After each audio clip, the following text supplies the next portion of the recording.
राधे राधे प्यारे भक्तों, आज हम सब मिलकर भगवान का नाम लेते हैं।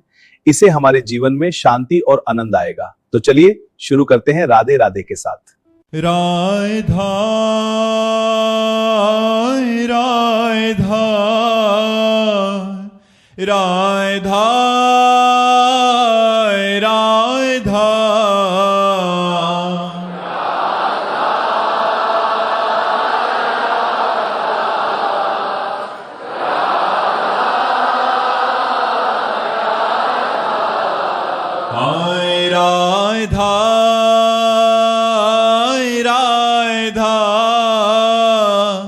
राधा राधा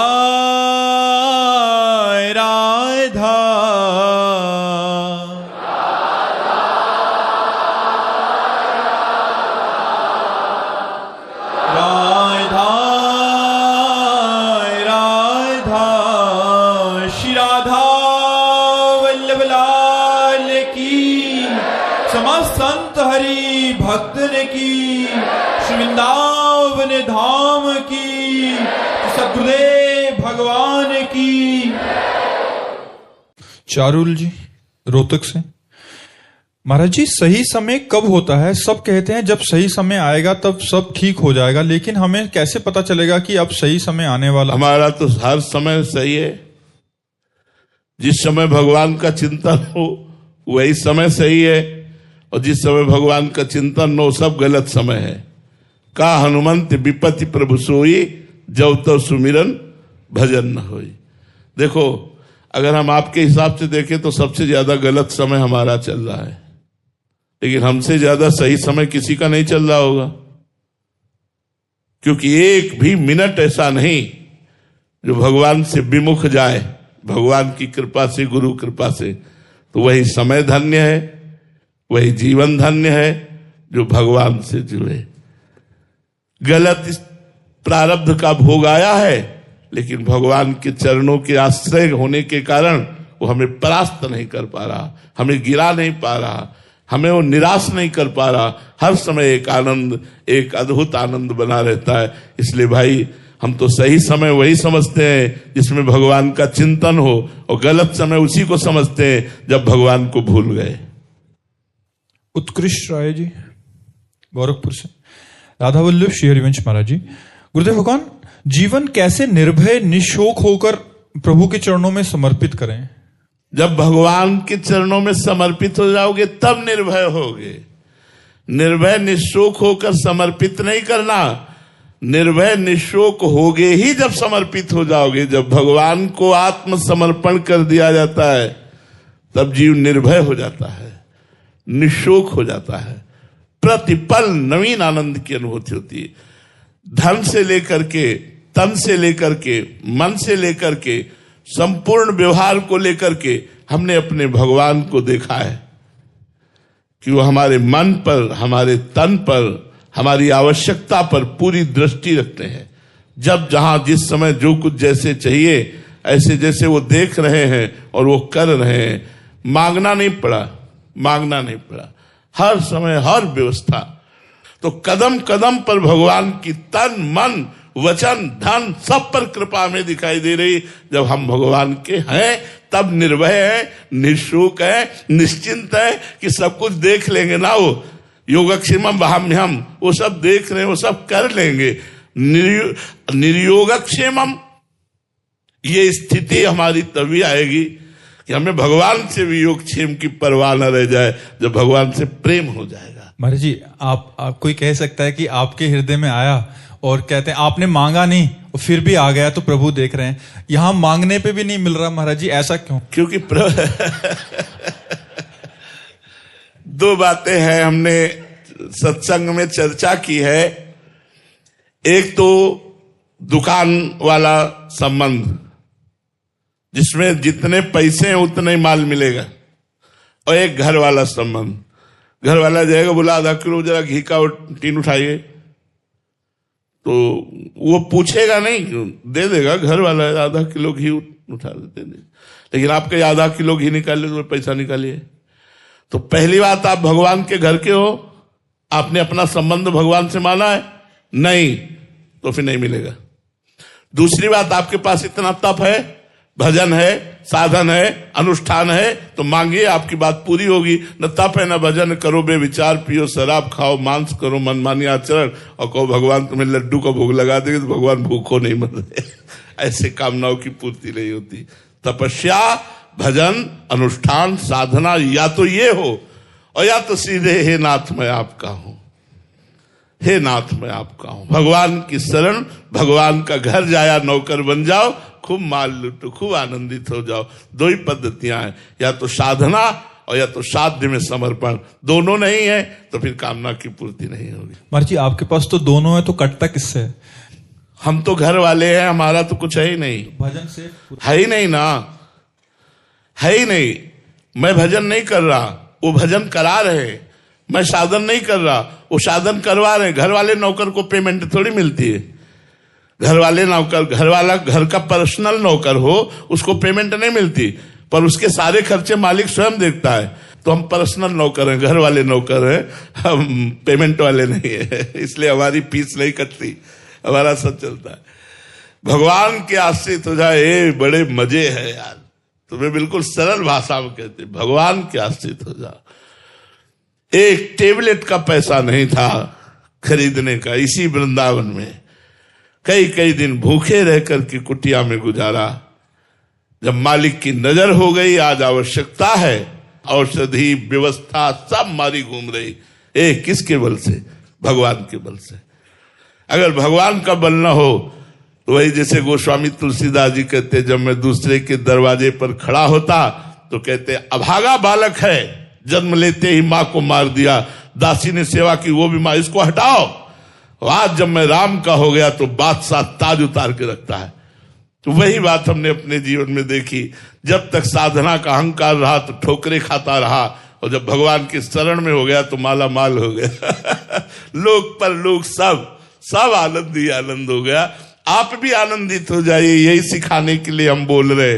भगवान की शरण में हो जाइए, भगवान की शरण में बहुत आनंद रहेगा। भगवान परमानंद स्वरूप है। भगवान ने संपूर्ण सृष्टि किसी के सहयोग से नहीं बनाई, एक संकल्प से संपूर्ण ब्रह्मांडों की रचना कर दी। वो भगवान प्रसन्न हो जाए तो क्या मेरी छोटी छोटी कामनाएं नहीं पूरी कर सकते? क्या चाहिए आपको? क्या चाहिए? सब व्यवस्था भगवान कर देते हैं। आप शरण होके तो देखिए, आप भगवान की शरण होके देखिए, भगवान सब व्यवस्था कर देते। महाराज जी आपने लंबे समय साधना किया है, क्या ये उसका परिणाम है ये स्थिति आना, या हम बात मान लें आपकी आज से ही वहीं? नहीं, ये किडनी फेल का परिणाम है। अगर हमारी किडनी फेल ना होती तो शरणागति हमारी पुष्ट ना होती। 6 घंटे पद्मासन में बैठकर प्राणायाम के द्वारा अपने मन को वश में करके परमात्मा में लगाना, ये हम सीखा था। भगवान बड़े कृपालु हैं, कृपा करेंगे, मेरा कल्याण कर देंगे। कहीं एक भी रेखा नहीं थी, केवल साधना पक्ष पर जोर था। मेरे बाल ब्रह्मचारी, कहीं भी मेरी त्रुटि नहीं होनी चाहिए। ये साधन, ये साधन, ये साधन, कृपा शब्द था ही नहीं। और जब किडनी फेल हुई तब होश ठिकाने आए। वो अहंकार साधना का मिट्टी में मिल गया कि अब क्या करेंगे, अब तो किसी काबिल नहीं रहे। तब जैसे गजेंद्र ने फूल लेकर पुकारा ना हरि, जैसे द्रौपदी ने हाथ उठा के कहा गोविंद, ऐसे ही प्रेमानंद ने हाथ उठा कर लाडली जू देख लो, अब तो किसी काम का नहीं रह गया। तो लाडली जू का सारा प्रताप है, हमारी साधना का नहीं है। वर्षा तंवर जी, राधे राधे। महाराज जी, गुरुदेव आपके श्रीमुख से बहुत बार सुना है कि नहीं खान पान ते भावे है, नहीं कोमल वचन सुहावे है, सब विषय लगे ते खारा है, हरि आशिक का मग न्यारा है। महाराज जी, तेरा किया मीठा लागे, और एक और भाव भावे सो करहूं प्रेम के नाते, जोई जोई प्यारो करे सोई मोहि भावे, कबीरा कुत्ता राम का मोतिया मेरा नाम, गले राम की जेबड़ी जित खींचे तित जाऊं। महाराज जी, इन सब पदों में प्रभु के सब विधान को मंगल में ही बताया गया है। प्रभु के हर विधान में महाराज जी हम प्रसन्न कैसे रहें, ये भाव अंदर से हमारे महत्व बुद्धि कैसे जागे? पहले प्रभु को समर्पित हो जाओ। आपका तन मन वाणी ये प्रभु में समर्पित हो जाए, फिर आप देखिए मच्चित्ता मदगत प्राणा बोधयंता परस्परम कथयन्ति च माम नित्यम तुष्यन्ति च रमन्ति च तेषाम सतत युक्तानाम भजताम प्रीतिपूर्वकम ददामि बुद्धि योगम तम येन माम उपयान्ति ते। जब बुद्धि का भगवान में योग हो जाता है तब ये स्थिति आ जाती है। अभी हमको भगवान के चित्त वाले बनना है। अभी हमारा चित्त संसार का चिंतन करता है, देह का, देश संबंधी भोगों का, देश संबंधी रिश्ते नातों का। जब ये चिंतन छूट करके अनन्य चिंतन, अनन्य चिंतयन्तो माम, भगवान का अनन्य चिंतन होने लगे, अभी हमारी बुद्धि ये निश्चय करती कि भोगों में सुख है। अब हमारा कोई संसार में है, कोई हमें प्यार करे संसार में, ये सब भगवान से विमुख करने वाली बातें जो हृदय में है ना, जब खूब भजन करोगे, पहले भगवान में हम अपने चित्त को अर्पित करना सीखें। खूब बार बार नाम का जप करें, उससे चित्त अर्पित होता है। श्वासें ये भगवान के लिए हैं। मदगत प्राणा, प्राणों का कार्य है श्वास प्रश्वास। हमारा आहार बन जाए भगवान नाम, हमारी श्वास प्रश्वास से नाम जब चले। नाम श्वास दो बिलक चलत हैं, इनको भेद नमो को भावे। श्वास ही नाम, नाम ही श्वासा, नाम श्वास को भेद मिटावे। मदगत प्राणा बोधयंता परस्परम। जब हम वार्ता करें तो भगवान की चर्चा करें, भगवान के गुण, भगवान की रूप माधुरी, लीला, धाम, ये अनंत समुद्र हैं। हम इसकी चर्चा करें। इसकी चर्चा तभी कर सकते हैं जब चर्चा सुने, चर्चा पढ़ें, भगवत कथा श्रवण करें, भगवत लीला कथा का गायन करें, तो हम परस्पर बोधयंतः परस्परम, परस्पर बैठकर भगवान की चर्चा संबंधी, गुण संबंधी, लीला संबंधी जो रस है वो हमारे हृदय में आने लगे। तुष्यन्ति च रमन्ति च, उसी में हमारा मन रमण करने लगे, उसी में हमारा मन संतोष को प्राप्त होने लगे, तृष्णा रहित होने लगे, भोगों की तृष्णा नष्ट होने लगे। तुष्यन्ति का मतलब है तृप्ति होना। अब कोई चाह नहीं रह गई, कोई इच्छा नहीं रह गई। तो भगवान कहते वो निरंतर प्रेम पूर्वक जो मेरा भजन करता है तो मैं उसकी बुद्धि में योग प्रदान करता हूं, अर्थात बुद्धि भगवान में स्थित हो जाती है। उसका परिणाम क्या होता है? उसको सारे जगत में भगवान दिखाई देने लगते हैं। मैं ये वो मन आधत्स्व मई बुद्धि निवेश है, तो निवेश्य मैं ये वो अत ऊर्ध्वम न संशया, तो मेरे में ही निवास करेगा। अर्थात आप देखेंगे कि भगवान की कृपा आपको घेरे हुए है। हर क्षण भगवान की कृपा, चाहे वो भीषण रूप हो, चाहे मृदु रूप हो, चाहे विपत्ति रूप हो या संपत्ति रूप, वो कृपा ही है, वो मंगल विधान है मेरे प्रभु का। यह आप अनुभव करेंगे, तब अनुभव करेंगे जब आपकी बुद्धि और मन भगवान में स्थित हो जाएगा। इसके लिए भजन करो, भगवान की लीला कथा सुनो, भगवान की लीला कथा भरे पदों को गायन करो, भगवान के भक्तों के चरित्र पढ़ो, भगवान के भक्तों से प्रेम करो, तो तुम्हारा देहाभिमान भगवान में समर्पित हो जाए। बस यहीं से दिव्यता प्रारंभ होती है। जब तक देहाभिमान रहता है तब तक भागवतिक अनुभव नहीं होता। पार्थिव अनुभव होने लगेंगे, इच्छाओं की पूर्ति होने लगेगी, लोक सम्मान मिलने लगेगा, लेकिन आध्यात्मिक दिव्यता का अनुभव तभी होगा जब देहाभिमान श्री भगवान में अर्पित हो जाए।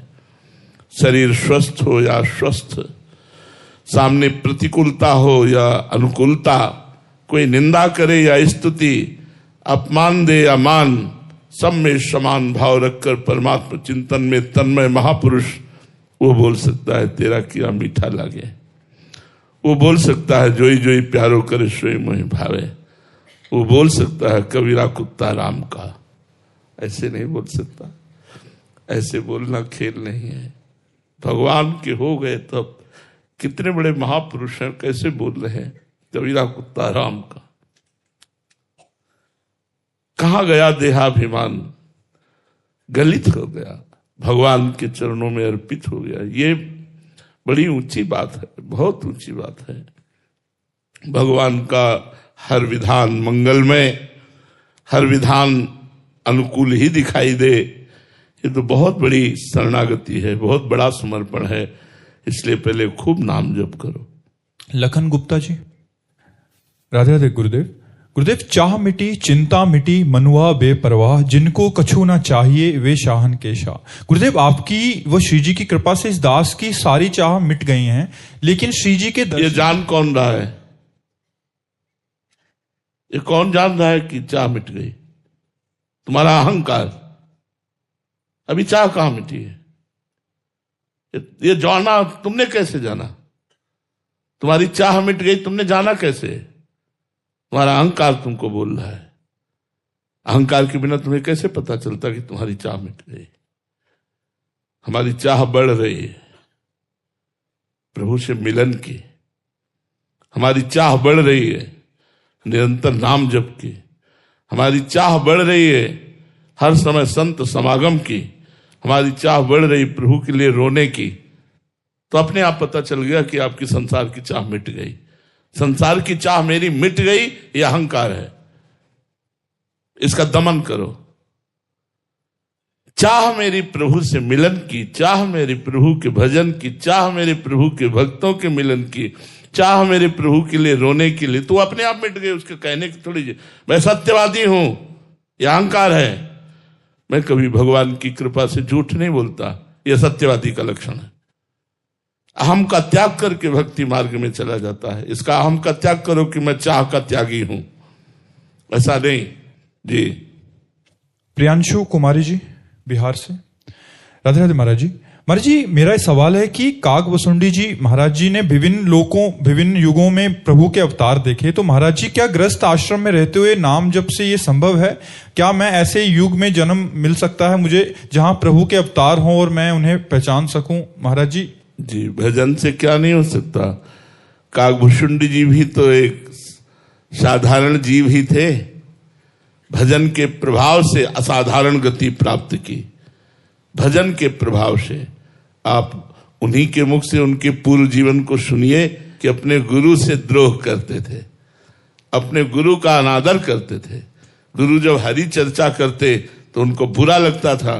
भगवान शंकर की प्रीता के कारण गुरु पधारे तो उठकर भी नहीं खड़े हुए, तभी तो भगवान शंकर ने साप दे दिया था। एक साधारण से साधारण जीव असाधारण अबाध अप्रतिहत गति को प्राप्त हो जाता है भगवान के नाम बल से। जितना भजन करोगे जो चाहोगे प्राप्त हो जाएगा। भजन के बिना बातों से प्राप्त होने वाला नहीं। पहले काल के प्रवाह से मुक्त हो, काल पर विजय प्राप्त करो, फिर जाकर बात बनेगी। काल समय, सर्दी, गर्मी, बरसात, ठंडी, अपमान, दुख, सुख, ये सब, इस पर विजय प्राप्त करो। कालातीत समुझ जाए शरण ते डरत ना काल डर, दियो दान तीन भय द्वंद्व दुख सब घटे, नित नित नौ नौ प्रेम कर्म बंधन कटे। ये स्थिति भजन, बिना भजन के आज बातें बहुत हैं, भजन बहुत कम है। 4 घंटे 6 घंटे एक ही नाम में मन को लगाना निरंतर चल रहा है, फिर बातें करो तो अच्छा लगेगा, फिर देखो तो अध्यात्म की उन्नति। बिना भजन के कुछ नहीं प्यारे, कुछ नहीं, चाहे 18 पुराण कंठस्थ कर लो, भजन के बिना गति नहीं। भजन के बिना आप विद्वान हो सकते हैं, कर्मकांडी हो सकते हैं, आप योगी हो सकते हैं, आप, लेकिन आप प्रेमी नहीं हो सकते। बारी मथे कृत होए बरुशिक ताते बर तेल, बिनु हरि भजन भवतरी या सिद्धांत पेल। जब तक भगवान का भजन नहीं, तब तक वो केवल व्यर्थ की वार्ता ही है। वार्ता से काल पर विजय प्राप्त नहीं की जा सकती, उसके लिए मंत्र जप और भजन की आवश्यकता है।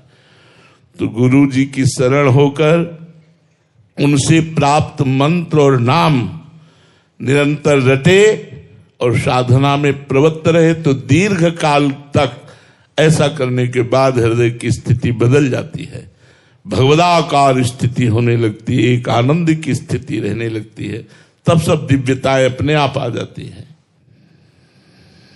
अनंत जी मुंबई से। राधे राधे महाराज जी। महाराज जी, मैंने आपके सत्संग में काफी बार सुना है कि किसी की निंदा नहीं करनी चाहिए। महाराज जी, मैं ये जानना चाहता हूं कि भक्ति में जीवन या हमारे भक्ति पर इसका क्या असर होता है? इसका असर ये होगा कि जिसकी निंदा आप कर रहे हो, आप वही आचरण आप में आ जाएंगे, करके देख लें, वही आचरण आ जाएंगे। ये हम अपने जीवन के अनुभव की बात कहते हैं। उसे बहुत संभालते थे, नौ युवक अवस्था थी, तो कभी किसी के दोस्त दर्शन अगर हुए भी तो प्रणाम करके तुरंत उसका मार्जन करते थे, अपने दिमाग में नहीं रखते थे। बुरा जो देखन मैं चला, बुरा न मिलिया कोई, जो दिल खोजू आपनो तो हमसे बुरा न हो। तो इसलिए हमें चाहिए अपनी भक्ति को सुरक्षित और परिपक्व करने के लिए किसी के भी दोष दर्शन न करे। सब भगवान का स्वरूप है, भगवान जिससे जो करवाना चाह रहे वो हो रहा है। हमें अपनी भक्ति को सुरक्षित रखना है। तो सबको सीए राम में सब जग जानी, करो प्रणाम जो रिजुक पाए। सबको प्रणाम करें, किसी के भी दोष दर्शन न करें और किसी की निंदा न करें। जी। सुयास मोदी जी। राधे राधे महाराज जी। महाराज जी, क्या स्वार्थ के लिए भक्ति करना गलत है या सही? सही है। कैसे भी जुड़ो हमारे भगवान से, तुम्हारा मंगल कर देंगे। आर्त, अर्थार्थी, जिज्ञासु, ज्ञानी, 4 प्रकार के भक्त होता है। संकट निवृत्ति के लिए भगवान का भजन करना, धन प्राप्ति के लिए भगवान का भजन करना, भगवान को जानने के लिए भगवान का भजन करना, और भजन स्वरूप हो जाना, भगवत स्वरूप हो जाना, जानत तुम्हें तुम्हें हो जाई। ये 4 प्रकार के भक्तों का वर्णन है। 2 सकामी है और 2 महान निष्कामी है। तो यदि हम सकामता से भी भगवान में जुड़ते हैं, तो जुड़े ना मंगल भवन से, तो हमारा मंगल हो ही जाएगा। चाहे स्वार्थ से क्यों न जुड़े, हम भगवान से जरूर जुड़े। हमें जो चाहिए वो भगवान से मांगे, जरूर हमारा मंगल होगा। जरूर हम तो कहते हैं कि सब लोग जुड़ो, चाह से जुड़ो, स्वार्थ से जुड़ो, सकाम से जुड़ो, जुड़ो ना भगवान से, तुम्हारा मंगल हो जाएगा, तुम्हारा मंगल हो जाएगा। राहुल अग्रवाल जी, राजस्थान से। राधे राधे महाराज जी। महाराज जी, मुझे आपसे ये जानना है कि ये मन का स्वभाव नीचे की ओर गिराने की ही चेष्टा क्यों करता? आखिर ये भगवान की ओर क्यों नहीं लगना चाहता? कि जैसे जल का स्वभाव है, उसको छोड़ोगे उसकी नीच गति है, वो नीचे ही जाएगा। अगर उसको ऊपर चढ़ाना है तो यंत्र की आवश्यकता है, मशीन की। ऐसे ही मन का स्वभाव, मनाखष्टानि इंद्रियाणि प्रकृति स्थानि कर्षति। मन और 5 ज्ञानेंद्रियां ये भोगों की तरफ ही जाएंगी, प्रकृति की तरफ जाएंगी, नीचे की तरफ जाएंगी। अगर इनको ऊर्ध्वगामी करना है तो मंत्र की आवश्यकता है। जैसे जल को ऊर्ध्वगामी बनाने के लिए यंत्र की आवश्यकता है, ऐसे मन को भगवत चरणारविंद में लगाने के लिए मंत्र की आवश्यकता है। तो भगवान के स्वरूप गुरुदेव भगवान का वर्ण करो, उनसे मंत्र लो, नाम जप करो। ये मन और 5 ज्ञानेंद्री, इनकी रचना ही हुई है प्रकृति की तरफ जाने की। भगवान ने कहा ममैवांशो जीवलोके जीवभूता सनातनः मनाखष्टानि इंद्रियाणि प्रकृति स्थानि कर्षति। इस रचना के क्रम को उलटना होगा, इनको भगवान की तरफ चलाना होगा। उसके लिए मंत्र और नाम की आवश्यकता है। खूब नाम जप करो, मंत्र जप करो, मन भगवान में लगने लगेगा। विनीत भंसाली जी, अजमेर से। राधे राधे महाराज जी। महाराज जी, मेरा प्रश्न है कि मैं सोमवार को शिव जी, मंगलवार को हनुमान जी, बुधवार को गणेश जी, गुरुवार जी को विष्णु जी, शुक्रवार जी को माता जी, शनिवार को शनिदेव और रविवार को सूर्य जी का अर्घ और पूजा करता हूँ। मेरा प्रश्न है, क्या सभी की पूजा करने से सभी की कृपा बनी रहती है? किसी एक से भी जुड़ा जाए तो ये सब कृपाएं अपने आप आ जाएंगी? एक साधे सब सधे और सब साधे सब जाए। सब साधे सब जाए। प्रारंभिक भक्ति सबकी ऐसी होती जैसी आप कर रहे हैं, लेकिन जब भक्ति का रंग आता है तो एक भरोसो, एक बल, एक आस विश्वास, एक राम घनश्याम हित, चातक तुलसीदास। प्रारंभिक भक्ति सबकी ऐसी होती जैसी आप कर रहे हैं। हम भी प्रारंभ में जब कक्षा 8 में पढ़ते थे तो शिव चालीसा, राम रक्षा स्तोत्र, ये गजेंद्र मोक्ष, ये विविध प्रकार के स्तोत्रों का पाठ और देवी जी, शंकर जी, गणेश जी सबकी उपासना, उसका फल हमें मिला कि आज हम श्री राधा वल्लभ लाल की अनन्य उपासना में स्थित हैं। रसना कटो जो अन रटो, निरक्ष अन फुटो नयन, श्रवण फुटो जो अन सुनो, श्री राधा जस बैन, ये तब आई है। अब आप जहां चल रहे हैं चलते रहिए, पर अंदर से सोचते रहिए यही विश्राम स्थली नहीं है, आगे और हमें बढ़ना है भक्ति में, तो भगवान आगे बढ़ा देंगे। इसमें कोई दोष नहीं है, आप बढ़िए, आगे बढ़िए। पर कृपा तो एक की ही होगी। अब चयन कर लो एक, जैसे गोस्वामी तुलसीदास जी ने विनय पत्रिका में सबकी आराधना की, लेकिन मांगा सियाराम जी के चरणों में प्रेम। ऐसे एक चयन कर लो, माँ चयन कर लो, पिता चयन कर लो, जो भी चयन करो। भगवान माँ भी हैं, पिता भी हैं, मित्र भी हैं, प्रीतम भी हैं, जो चाहो, स्वामी भी हैं। तुम्हें माता च पिता, तुम्हें बंधुश्च सखा, तुम्हें विद्या द्रविणं, तुम्हें सर्वम मम देव देव। तो भगवान के किसी एक रूप में आसक्ति कर लो और सब रूप की आराधना करो और सबसे यही फल मांगो कि मुझे अमुक भगवान के नाम रूप में प्रेम हो, तो वहां से कृपा प्रकट होनी शुरू हो जाएगी। महाराज जी, एक ने प्रश्न किया था, हम पढ़ नहीं पाए थे, कि हमें डर लगता है कि कहीं ये नाराज ना हो जाएं, वो नाराज ना हो जाएं, तो फिर इसलिए हम सबको बना के चलते हैं कि सब कोई है ही नहीं, एक ही है, एक ही परमात्मा है, एको ब्रह्म द्वितीयो नास्ति। अच्छा, डाल पत्ते में पानी डालने से वृक्ष पुष्ट नहीं होता, और जड़ में पानी डालने से डाल पत्ते भी पुष्ट हो जाते हैं। तो सबकी जड़ है श्री भगवान।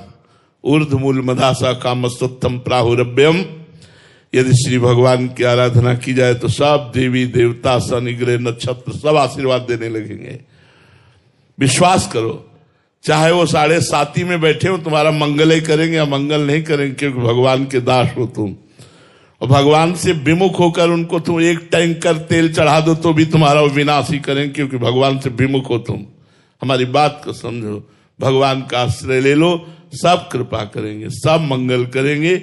ना चाहते हुए भी सब कृपा करेंगे, ना चाहते हुए भी सब कृपा करेंगे।